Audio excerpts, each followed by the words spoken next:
Hello guys! For today's vlog, lunch tayo dito sa Baryotico, located in Pulong Maragol, Angeles City. At bago tayo mag-start, magbayad muna tayo sa counter para mabigyan ng plato. So eto ang mga main dishes nila. Mga lutong kapampangan lahat, I'm sure masarap lahat. Mukhang masusulit natin ang $2.99.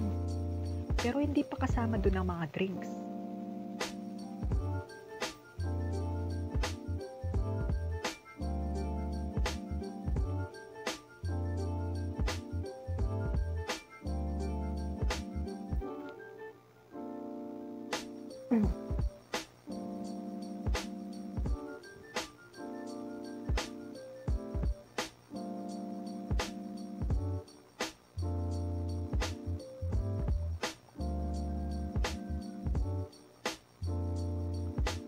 At eto naman ang mga dessert.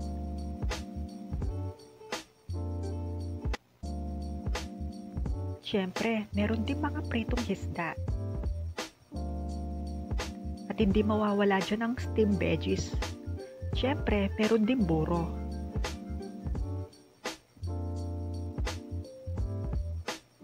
Meron din silang salad.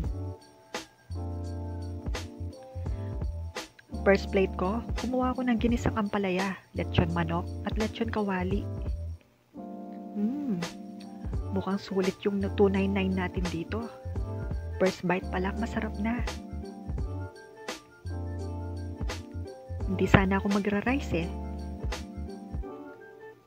Second plate naman, kumuha ko ng pork sisig, bopis, chop suey, at fish fillet.